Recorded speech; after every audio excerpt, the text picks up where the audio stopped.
So, hey everyone, I'm just going live for a little bit because I'm chatting with my friend today, Mike and Ruby.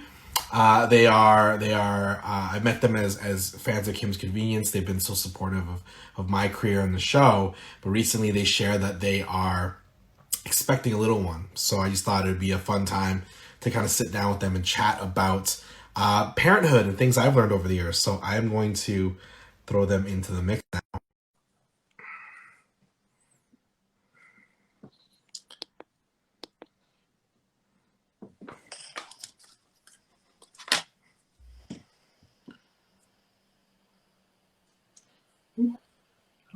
Is it connected?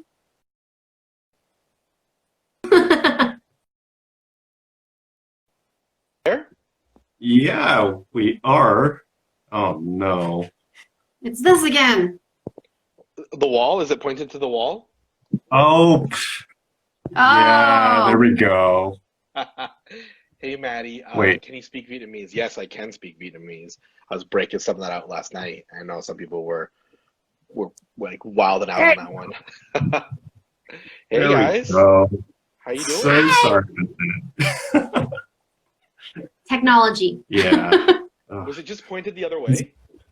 Yeah, I was pointing at a white wall, so this is why we do podcasts and we don't do video. Yeah. I did a taping of Because News yesterday, and like everyone's virtual, so like there was all these pauses, just like make sure you were recording, and I was so paranoid that I was just checking like I had my audio recorder and I had a backup recorder, and Yeah. then the video was taping, so I was like so nervous that that it wasn't being recorded. So Aw. I feel you guys. How are you guys doing? Good. How are Yeah. you? Good. Good. Today was my supplies day, so I did like the loop to get all supplies. So hit up Costco, Loblaws, and then the Chinatown East Asian grocery store. Nice. Oh. Nice. That's a lot of lineups. Pardon? That's a lot of lineups. Yeah. Oh, it's saying my voice went weak since I'm in headset. Let me take off the headset. Yeah. All right, cool. Mark, let me know if this sounds better. Yeah, so it's not lineups, but like I find that like they're all pretty. If you go early enough, they're all pretty manageable. But I'd rather just do it one day. Just do it, go all out one day. Yeah. Yeah. So congratulations on the news. How far along are you? Halfway. 20 weeks. How you feeling? I'm feeling better now. First trimester was really rough. I Yeah. was nauseous every single day throughout the days. But now I can eat everything, so I'm kind of like, yay, back to normal. But back pains, eczema, yeah. All the fun stuff. How did you tell Mike? Oh, he just knew. Yeah. Dude? Sixth sense. It's like my spider sense. It's like you're pregnant. Let's see. Yes, hold on. Some people are saying there's still a delay between voice and visual. Hold on. Let me. Hopefully, it catches up. When we're watching you, your mouth saying the same words that's coming out for sound. Same time. Yeah. You're fine. All right. So yeah, like I, if you have any questions, feel free to ask. But like, I think you're entering a really exciting time. I love being a dad, and I love how being parents, and I'm pretty transparent in parenthood. I'm transparent with like the ups and the downs. But do you guys have any questions? Yeah, so what would you say is like important advice to be, especially for me, a supportive partner? Because I mean, you've gone through that twice for a pregnancy. Well, firstly, in preparation of having the baby, there's always going to be these lists of things you need to have. Yeah. And realistically, I learned that like we didn't need the majority of the things that were on the list. I think my little guy's having a tantrum over there. He wants a bath. But It's a good thing. Like they give you the list. Like baby classes will give you like a list of all the things you need to have. But honestly, like here's one. a change table and change mat. Okay. And that was one where I was like, we got like this changing pad, we got these mats, but like honestly, when Nico pooped, we changed him wherever we could find a flat surface. Yeah. Like the back of a car, the floor, a bench, a table. And so I don't think his childhood was made better because he was on a soft surface. It's like stuff like that, right? So like I found that like, and like baby stuff is so expensive. Yeah. And like all of our cribs were from IKEA. We got the same crib multiple times. It was the best. Funny story, the crib we have in Toronto ended up going to the actress that plays Nayeon on Kim's Convenience. Oh. So I put it up on Kijiji and she messaged me. She's like, I want that crib. And I'm like, it's yours. I'm actually, in my mind, I'm so happy you're getting it. Yeah. But like, yeah, like I just found that like, just be like that those extra hundreds and hundreds of dollars don't necessarily make the childhood better. So we bought like a really affordable and thoughtful stroller. We bought like the furniture in our room was like all IKEA. I bought like a rocking recliner on Black Friday. Like we just looked for like good deals and look for the people around you. Cause like even for me, like my regret is that like I looked around and I'm like, oh, I wish my children were closer to you guys. Cause we've given all the stuff away. So people around you have stuff, right? Yeah. A exercise ball was really important. Really? Because like I would sit and rock the children, and an exercise ball was so helpful. But two things: one, start stockpiling things to binge, like movies, TV shows, and it leads into the second one. So to Mike, literally, men are so unnecessary in the first year of a child because we don't feed them, like we can't feed them, and so I learned early on my biggest role and my biggest thing I could do to help is to just be there for my wife. So if she wake up to feed our son, just waking up with her and sitting, like just being there. Or there were some nights I'd come home from improv at like 11 and I would stay with the baby from 11 until 10 in the morning. And I would feed the baby with like pump milk and she would try to get 10 hours of sleep. And that's when I stockpiled. Like I was watching some bad movies, but like movies that like I had been saving. Like there was I remember there's one with like Dave Bautista with like 2 iron fists. And I was like, this movie's bad. I'm gonna save this one. But yeah, like doing things like that, just like being with her, just like waking up, like being like, hey, just watch a show together. Marie says help clean so she could sleep, so helping clean. Anything that doesn't involve the child are things you could really do well. Because the more you could just be there for your partner, I felt like worked really well. So yeah, like that's my best advice. It's like acknowledge you are secondary to a mother, but just realize that because you can't do anything for the baby in that moment, you can still do so much for your partner.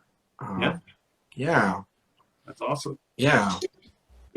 So while we're on the topic of still pre-baby, what are some things you wish you did before you had your boys and what you did more of? Like most people will say, I wish I traveled more. Well, you can't travel now, so that's a window. Like, you wish you're going to see the greater Ontario. That's what you'll see. I think probably I just wish we spent more quality time together, and you're obviously probably doing that now. So like just like cooking meals, because like kind of when the baby comes, that time to eat meals together and like cook together goes away. Because often when I cook, I posted my calzones today. I make that Yeah. by myself. You know, like my wife is with the boys for that hour while I cook, or if we are together, it's kind of chaotic, right? So like cooking together, being together, just like this is the last time you'll be alone. And to the point where like in December, my mom was here and we rented a hotel room for the night in Toronto, downtown Toronto. And literally the thing we did, we got the hotel room, we just laid on the bed and like talked and like watched videos on YouTube together. That's awesome. Because you don't really have that time anymore. Like the evenings become doing laundry and catching up and preparing for the next day. So I think that's it. Just like this is the last time you're together. You'll probably be in your 40s and 50s before it happens again. You know? Yeah. But it's a magic. It's like I love it, and I try to highlight how much I love being. And I told you, I'm like, so much of my dadhood is just like reflected in me being a kid. Mm-hmm. And so, I think you get it. It's like just, and I think you're both supportive of it, just embracing your childhood. So like, like getting a Super Nintendo, getting a Nintendo, gathering those items to unleash it. The other day, we were bored, and my son's like, "Yo, can we play Super Nintendo?" I'm like, "Yeah, man, we can." Like, you don't gotta ask me twice. So I think it's stuff like that. But I will say that it's not easy, but it's okay to say when it's not easy. And there will be days, Ruby, you complain to Mike, and Mike, all you have to do is say, "Oh, that sucks." Mm-hmm. You don't got to fix it. You don't have to try to make it better, because you just listening makes it better. Because inherently, if Ruby, you're having a tough day with feeding, Mike, there's literally nothing you can do but listen, right? And Ruby will know that. Ruby knows at the end of the day, it's something that we have to deal with, her and baby, so she's just telling you to feel better, Yeah. Okay. Yeah. Marie says, no guide to parenting, just do your best. Yeah, just do your best. Just as Appa would say, not best, but still good. Just be okay. Just be good. Don't be best. Just be good. Yeah. So you've said in your other interviews that kimchi sort of represents you in your 20s. What's one key piece of advice that you would give to kimchi on fatherhood?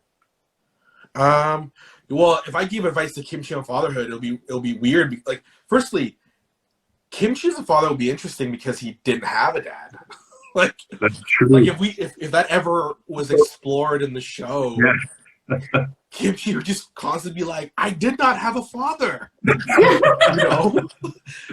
true. But what I would say to kimchi is like, just trust your gut, trust your heart. I think he would know what the right thing to do is, and I think often the scariest part is the fear of not knowing, and the fear that you're doing something wrong. Today, my buddy texted me and he's like, "Hey, how old was your son when he showed him a movie? We're struggling parenting right now because we're both working at home and we don't know what to do." And I said some things, my suggestions, but then I stopped and I said, "Remember this. No matter what you do, you're probably giving your child a better childhood than we got, because our parents were likely so busy working as immigrant parents. Like, they were busy working, they were busy just trying to build a life. So whatever life that this next generation give their kids is leaps and bounds more, because we are so thoughtful in like recreation and we know about those things." Like, my dad made a comment, he was babysitting and I gave him a monitor and he's like, "Wow." And the monitor had like temperature and like heartbeat. And my dad's like, "Wow. You know what I had? these. I would listen at the door, and if I could hear you, you were fine. And I just think that's so funny that we have all this technology, like we're so far advanced, but we still are so worried. But our parents did as good with less. That's true. You know, so I would tell Kimchi, like, just trust your heart, trust your gut. You're doing fine. We've been trained to like over worry, you know. Which I think it'll be funny. It's funny when my mom says I'm worrying too much. Like, that's wild, right? Immigrant parents are telling us that we worry too much. But it'll be bound to happen. Are you nervous? Are you scared? No, not really. Not so much, but we recently did a prenatal class online. Oh. Yeah, that was a little, like what happened? What is going to happen? All the what-if scenarios. Yeah. It's like, if this and this happens, you're going to the worst case scenario. Yeah. Yeah. Oh, I kept making jokes in mine. I kept making like all these dumb jokes. I kept turning the little baby doll into a machine gun. Like but you know, someone's mentioning here about strengths and weaknesses and working together, and it really is that. Like, each of you will have strengths and weaknesses, and there's moments where, like, right now as they get older, there's moments where, like, my wife will just see me, she's like, you know what, you need a break, just go away. And I'll do the same for her. I'm like, oh, you need a break, get out of here. Recognize when your partner needs help, no questions asked, you know. And recognize that. Recognize when you need support, recognize when you have a strength. It's a team effort, you know. And it's a lot of communication too, because like I remember there's these moments with my wife, we'd have to have these discussions on like, hey, how are we going to do this as parents? Because I was raised differently than you were, my partner. Right. So how will we deal with that? So just like a lot of conversations. And I know it sounds so millennial, right? But I think but by talking and just like admitting that things suck sometimes and things are hard, it makes it so much better, you know. When you're acknowledging that it sucks. Like right now, we're in quarantine, we're at home, and we're doing it for our safety. But we can say, yo, man, this is boring, it sucks. But we all know it's for the greater good. Yeah. So it's okay to acknowledge something sucks, but we know the end game is something bigger than all of us, you know. Yeah, it is, as Marie said, it's okay to have a bad day. She also was offering babysitting, because you guys live in the same hood, right? You guys live in the same quadrant of Toronto, of Ontario. Yeah, probably about 20 minutes away. So yeah, that works. Thank you, Marie. That's pretty good, man. Pretty good. Yeah. Plan date nights. That's a big thing as well. Rediscovering your relationship. So I know after like the first year, just discovering it. Oh, sleep training, 3 months. I'm firm on that. Yeah. At 3 months, we sleep train both children. They have wonderful sleeping habits. Nice. Because of it, we committed to it. Like iron fist, man. That is the most Vietnamese mother thing I did. And so we were firm on that. I think this second generation of immigrant kids is like we parent with like new world thinking, but like, you know, old school as well, right? I remember I went to like this open house for a school for Nico, and we were looking at schools for him. And this one art school was like, you know, some days we teach math through dance. And I put my hand up and I'm like, why don't you just teach math through math? Like, I'm an artist, I'm an actor. Yeah. And I'm saying, yo, just teach math the way it is. But I think we as parents, we listen more, we'll be more understanding of our kids, and I love my relationship with my boys. I love talking to them, and you know, I try to talk to them weekly, And with my older son now, I ask him things like, what can I do better? And how are you feeling? And building up that emotional intelligence. And hopefully that will make them more resilient people. But yeah, man, I think in a lot of ways, you know, my character is really similar to Kimchi because I made the character, and Kimchi is really good reflection of me in my late 20s. And as we see Kimchi at Handy, he's just trying. But he cares. Right. And I think that's what's reflected in his character. He cares. So, yeah. So, in your other interviews, you say that you owe a lot of your success to improv. Do you feel that improv sort of prepared you for fatherhood as well? Totally, yeah. Well, because improv was like just rolling with what you're given. Yeah. The core of improv is like being inspired by the world around you and being reacting positively to things. So I think because of that in itself, whenever there was a problem presented, I was like, all right, well, how do we keep going with it? You know, how do we roll with the punches? And so I felt like I don't think I was shaken a lot as a father, because I just was like, all right, let's keep going with it. Though Tam, my wife Tamara, she will say the one time I was shook. We were Nico was like 4 months old. We had done a road trip to Spokane, Washington. And I was changing Nico's diaper on the edge of the bed. And out of nowhere, Nico just shit like a poop, like, and it's just like, just land. It was like a scene from like Beethoven, the kids movie, or like, you know, it's just like, and it just landed, and I was like, ugh. And I was like, get it together, get a cloth, clean this cloth. Okay. It's like the one time I was shook. I think just because it was like in slow motion to me, like I was cleaning him, and I was like, wait, no, it's opening.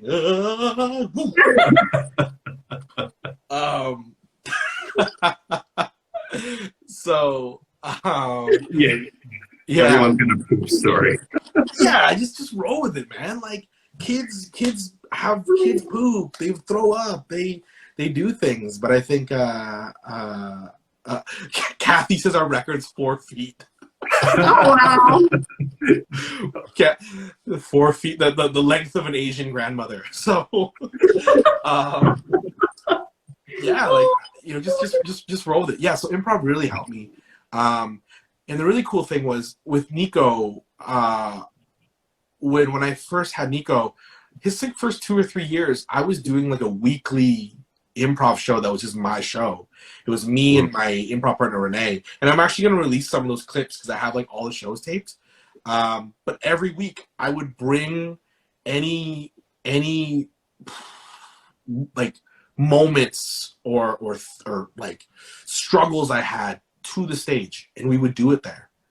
And it was really great because Renee had just had a baby too, so we were these two new parents with this weekly improv show, and we would just like deal with it. And so I that's what I miss most about improv, actually, just like having a show with like one person where you just like deal with it. But yeah, I think like improv does help, and so, you know, I would encourage, that might be something you guys do, like start doing like improv courses together. You know, Bad Dog's offering them online, but like when the quarantine ends, just like maybe each of you on your own take an improv class. Yeah, but it did really help me. Yeah.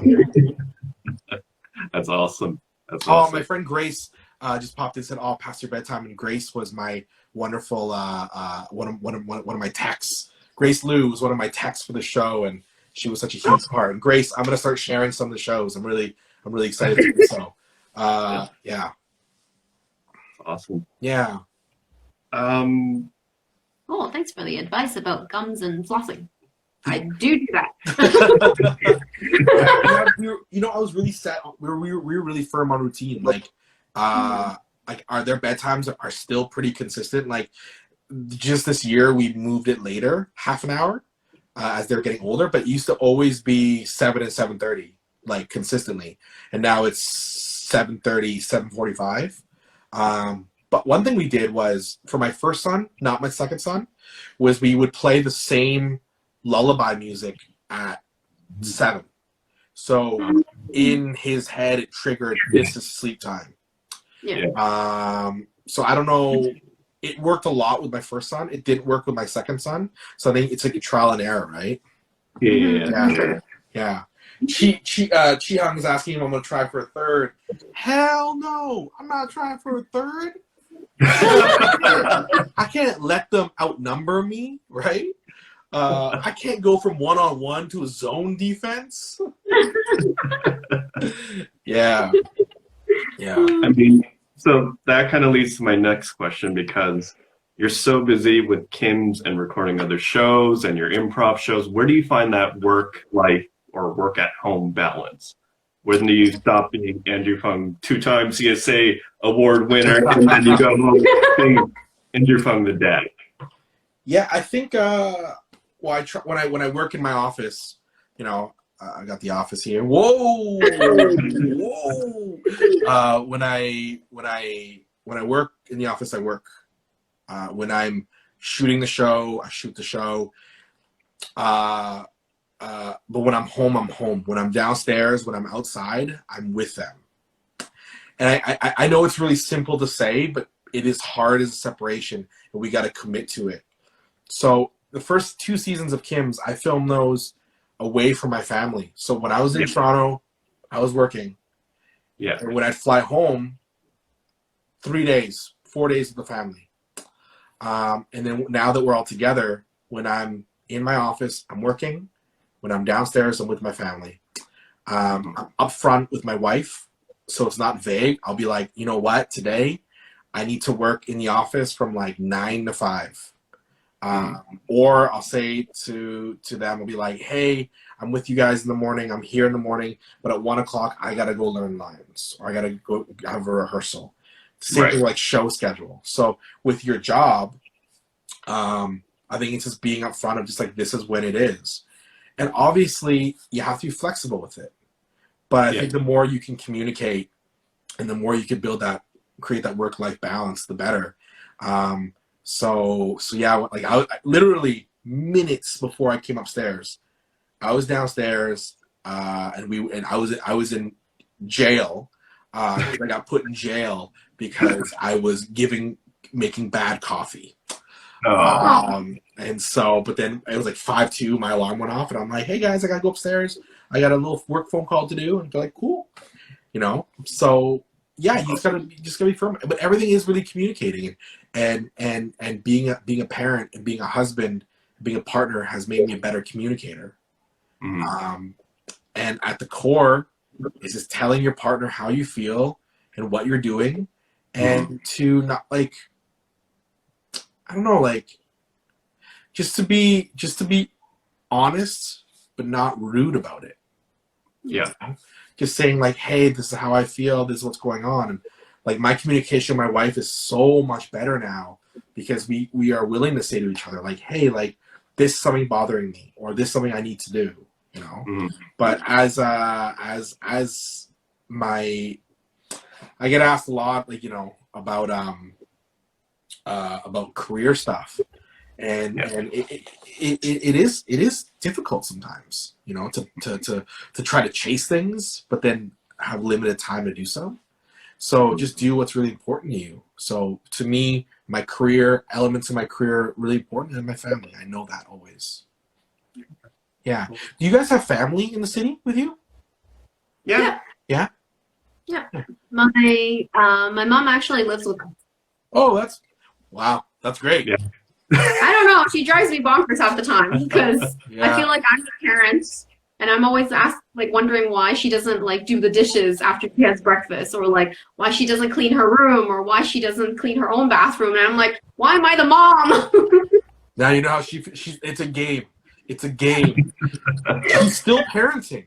She's doing that, so she teaches you the game, right?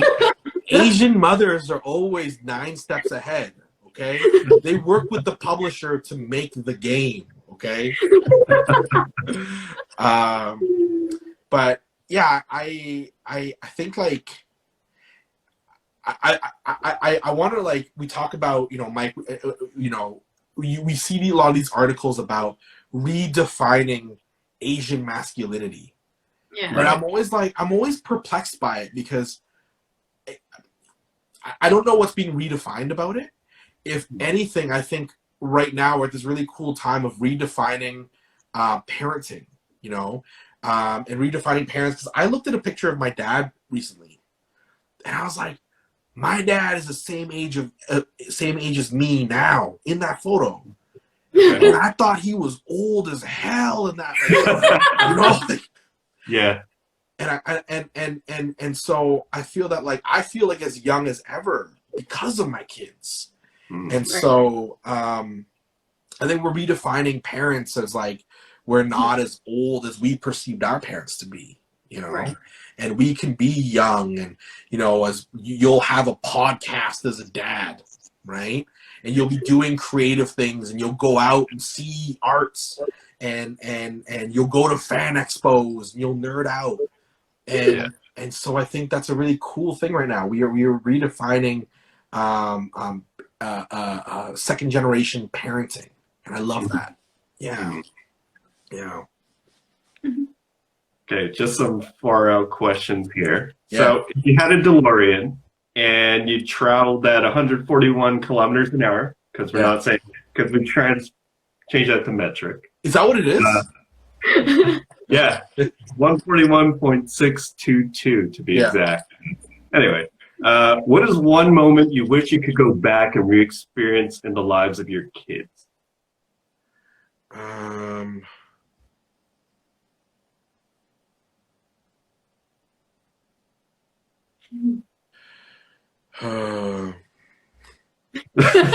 Tough question, sorry. Yeah, so the question is like, what would I re-experience in the life of my kids?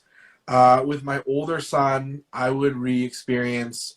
There was like he was like 2, and I just really love that time because he was like so curious, and he still is. But like there was like a really fun summer that I really enjoyed. Just like we felt like it was the first time we were able to just be ourselves again, you know, and really discover ourselves as parents. With my younger son, it would honestly, I would wait and then travel back to right now, because I feel like with my younger son, we are having the best time, because like even like 2 months ago, he was bonkers, and, like so difficult, and then right now he is so loving, and he's still like that really like wild child, but I think he's a bit more aware, and we have such a good relationship now. And to the point where today, like I was in the kitchen, and he's like, "Dad, I have a secret to tell you." And I bent down, he whispered in my ear, and he's like, "I love you." And he ran away. So like right now is really good. I feel that like I've learned my relationship with him because of this quarantine. Because of this quarantine, just like being here with him has made me understand him so much more. Because my first son, him and I like connected right away. Like we bonded, we're tight. But like my second son was like was trouble, and a lot of people say that their second kids are like, what happened? Like we did everything the same. But like right now, the moment with him is so fun. So that's what I will travel to. Now, if I was going to travel to being single, I will travel to the first time we went to New York. We were 22 years old. Okay. Yeah. Fun times. Yeah. The world was a simpler place at that time. It was a simpler time in the world, you know? True. It was so much easier. Now it's like such a wild time, but yeah. All right, this one's more of a worst case scenario question. Yeah. Okay, so the kids have ransacked that room, your sneaker room. Yeah. And it's a war zone. things are torn or missing, and you have non-CG burrito stains everywhere. Yeah. And your sons are just standing there in the room.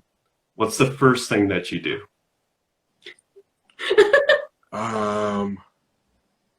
I'd ask them to leave. I'd escort them out the room, and I would just close the door and lock it. I would just sit inside the ruins, like a warrior in a defeated kingdom. You know, a king with a crumbled kingdom. But yeah, I hope that I hope it doesn't happen. I don't think it will. One of the things I really try to teach my kids is around valuing the things we have. Right. And so I work really hard at that. So hopefully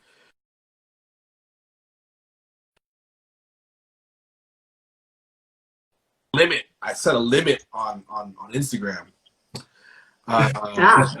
But yeah, I try to teach them, like, it goes back to parenting. In my mind, I have things that I think are really important to teach my children. So it's like being respectful, being curious, exploring the world, making mistakes, but also respecting the things we have. So like when we get toys or we get things or we do things, I always really want my children to like value what they're doing, you know? Like we went, Nico and I started going to the museum prior to the Art Gallery of Ontario prior to the quarantine. And I told him, like, oh, your membership is free. That's cool. And he's like, oh, Dad, why are kids free? And I told him that if they charge money, there's a lot of kids who can't go because a lot of families don't have the money to be able to spend on things like this. So places like this, really important places, try to make it free for kids so that all kids can go. So I wanted him to value that experience and to value that place and to value that opportunity and how that place is opportunity for all, but it's not always going to be like that. So we have to value what we have, you know? So yeah, like I think like, yeah, I think hopefully they would never do that to the room.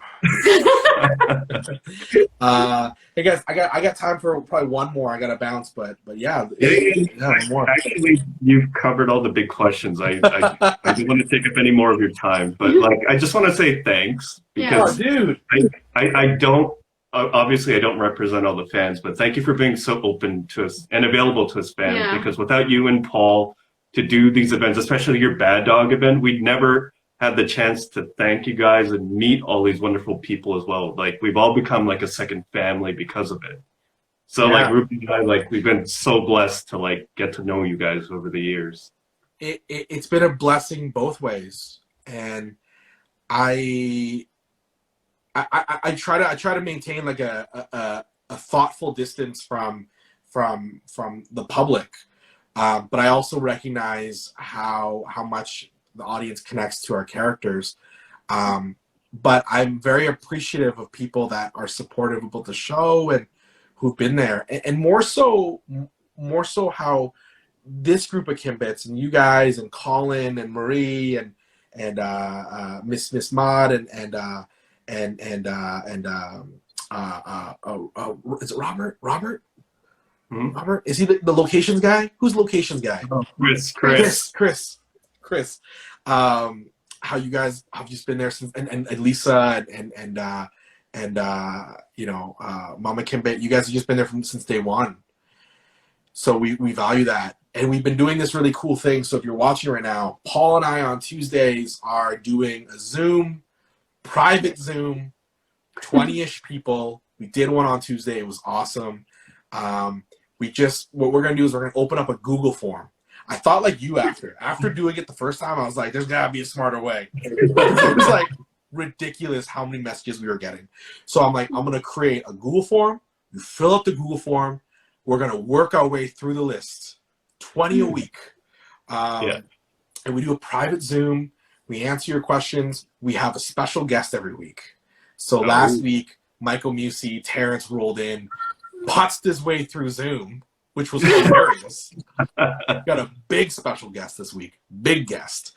But the idea, someone at the end was like, oh, are you going to release the recording? And I'm like, no, because this is like our time to be together. So we're going to do that in quarantine.